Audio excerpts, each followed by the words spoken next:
ہمیں یہاں سے یہ دوسری ہدایت ہے کہ جو اخذ کرنی ہے، وَلَا تُجَادِلُوا أَهْلَ الْكِتَابِ إِلَّا بِالَّتِي أَحْسَنُ إِلَّا الَّذِينَ ظَلَمُوا مِنْهُمْ۔ یہ ذرا مشکلات القرآن میں سے یہ مقام، سوائے ان کے جو ان میں سے ظلم پر، سرکشی پر، تعدی پر اور حق تلفی کے اوپر کمر کس لے۔ اب یہ استثناء کس سے ہے؟ دو نتیجے اس کے نکل سکتے ہیں۔ ایک، اللہ نے دوسرے اللہ کو کینسل کر دیا، تو اس کا مطلب یہ ہوا کہ ان سے جھگڑو ہی نہ، اس کے منہ ہی نہ لگو۔ اور ایک یہ ہو سکتا ہے کہ یہ اس اللہ نے صرف احسن کی نفی کی ہے،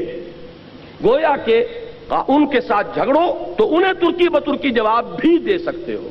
اس لیے کہ جن لوگوں کے بارے میں یہ یقین ہو جائے کہ یہ نہ سننا چاہتے ہیں، نہ ماننا چاہتے ہیں، نہ کوئی معقول بات سننے کے لیے تیار ہے، انہوں نے مخالفت پر کمر کس لی ہے، انہوں نے فتویٰ بازی شروع کر دی ہے راستہ روکنے کے لیے، تو ظاہر بات ہے کہ اگر ان کے ساتھ بھی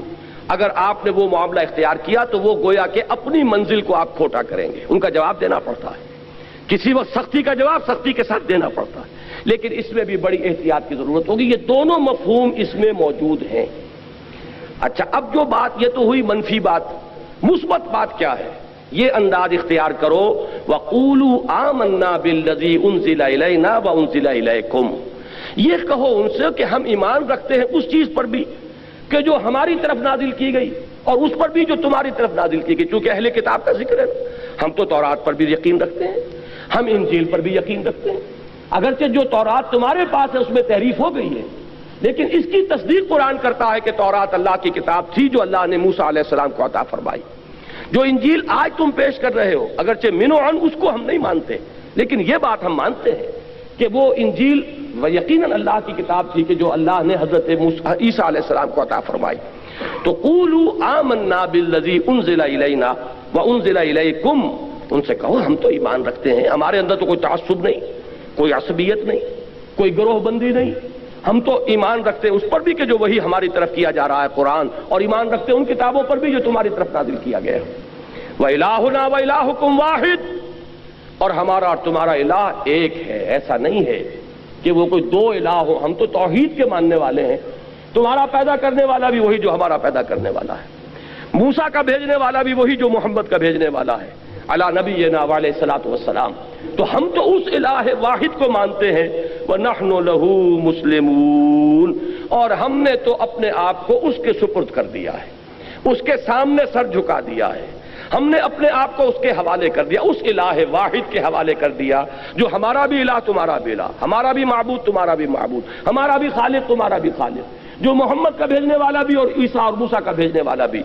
صلی اللہ علیہ وسلم علیہ الصلوۃ والسلام۔ لہذا یہ انداز جب آئے گا تو اس سے کیا نتیجہ نکلتا ہے کہ ایک انداز یہ ہوتا ہے بس ہم ہی ٹھیک ہیں، باقی سب کوئی ان کی کوئی بنیاد نہیں، کوئی حقیقت نہیں۔ آپ کو جہاں پر بھی جو حق نظر آئے اس کو تسلیم کیجئے، جہاں خیر نظر آئے اس کو مانیے، تاکہ لوگوں پر یہ اثر قائم ہو کہ ان کے اندر تعلی نہیں ہے، تکبر نہیں ہے، یہ بس ہم چما دیگرے نہیں، یہ انداز ان کا نہیں ہے کہ ہم ہی ہم اور کوئی نہ ہو، بلکہ یہ حق جہاں بھی پایا جاتا ہے اس کو مانتے ہیں، صحیح بات جب سامنے رکھی جائے فوراً تسلیم کرتے ہیں، حقیقت جب آئے لپٹ کر قبول کرتے ہیں، جیسے کہ حضور نے فرمایا الحکمت ضالۃ المومن هو احق بها حیث وجدها، حکمت اور دانائی کی بات تو مومن کی گویا کہ گمشدہ متاع ہے کہ وہ سب سے بڑھ کر حقدار ہے اس کا جہاں بھی پائے، سچی بات جہاں ملے گی وہ ہماری جاگیر ہے، حقیقت جہاں ہے وہ ہماری میراث ہے، دانائی جہاں سے بھی ملے وہ ہماری گمشدہ متاع ہے۔ یہ انداز ہونا چاہیے کہ یہ حق کے ماننے والے ہیں، یہ کسی جماعتی عصبیت میں مبتلا نہیں ہو گئے کہ اپنے بزرگ تو بہت بڑے اور دوسروں کے بزرگ چاہے ان کے اندر کتنے ہی کمالات ہوں ان کو کوئی حیثیت دینے کو تیار نہیں۔ میں نے تازہ میثاق میں جو ایک طویل مضمون لکھا تھا، تنظیم اسلامی میں شامل ہوئے ہیں نوجوان علماء میں سے ایک اہم شخصیت مولانا سعید الرحمن علوی، تو ان کے حوالے سے میں نے جو میثاق میں لکھا ہے مضمون، اس میں یہی بات واضح کی ہے۔ ہمارے ہاں دینی حلقے اور دینی جماعتیں جو ہیں اس طرح کے واٹر ٹائٹ کمپارٹمنٹس میں منقسم ہو گئے ہیں کہ اگر کوئی دیوبندی ہے تو ظاہر بات ہے کہ دیوبندی علماء سے اس نے پڑھا،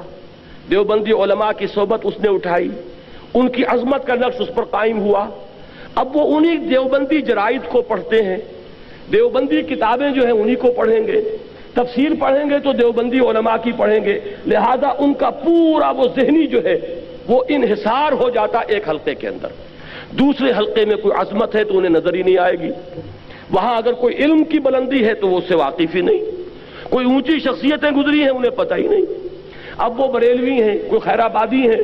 کوئی بدایونی ہے، کوئی فرنگی محلی ہیں، کوئی اہل حدیث ہیں، اب یہ مختلف طبقات ہمارے یہاں ہیں۔ جماعت اسلامی والے ہیں تو ان کے اپنے جرائد ہیں، ان کے اپنے اخبارات ہیں، ان کے اپنے رسائل ہیں، وہ انہی کو پڑھیں گے، انہی کی آنکھوں سے دیکھیں گے، انہی کے کانوں سے سنیں گے۔ ان کو جو عظمت اپنے حلقے کے لوگوں میں نظر آئے گی دوسروں میں نظر ہی نہیں آئے گی۔ اب اس کا جو ہے، اس کو جب تک آپ توڑیں گے نہیں، دین کا غلبہ نہیں ہو سکتا۔ اگر یہ کہ اپنے ہی حسن کا دیوانہ بنا پھرتا ہوں اور اپنے ہی بزرگوں کا پروانہ بنا پھرتا ہوں تو ان کے بزرگ وہ ہیں، آپ کے بزرگ یہ ہیں، آپ کے اور ان کے درمیان قدر مشترک کہاں سے آئے گی؟ تو اس بات کی ضرورت ہے کہ مختلف حلقوں کے لوگ جمع ہوں یہاں پر آ کر، تاکہ مختلف لوگوں کے جو ماضی ہے ان سے واقفیت پیدا ہو، ان کے ہر حلقے کی جو عظیم شخصیتیں گزری ہیں ان سے تعارف ہو۔ جب ان کی عظمت کا بھی نقش آئے گا تو دل کے اندر جو تنگی پیدا ہو گئی ہے اس میں کشادگی پیدا ہوگی انشاءاللہ العزیز۔ تو یہ چیز بھی ہمارے دین کی اقامت کی جد و جہد میں بہت اہم ہے کہ اپنے سینوں کو کشادہ کریں، نگاہوں کو کھولیں، کانوں کو کھولیں۔ صرف یہ نہیں کہ بس کسی ایک ہی گھڑے کی مچھلی اور کسی ایک ہی کنویں کے میڈک بنے ہوئے ہیں، بلکہ چاہیے کہ دوسرے حلقوں کو دیکھیں،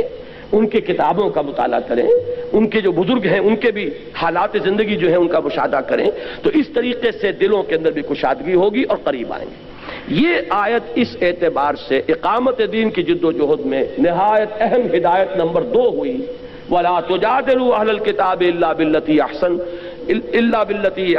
إِلَّا الَّذِينَ ظَلَمُوا مِنْهُمْ وَقُولُوا آمَنَّا بِالَّذِي أُنزِلَ إِلَيْنَا وَأُنزِلَ إِلَيْكُمْ وَإِلَٰهُنَا وَإِلَٰهُكُمْ وَاحِدٌ وَنَحْنُ لَهُ مُسْلِمُونَ۔ اب یہ تیسری آیت جو ہے یہاں سے چھوڑ دیجئے، اب آگے آئیے۔ تیسری ہدایت اب آ رہی ہے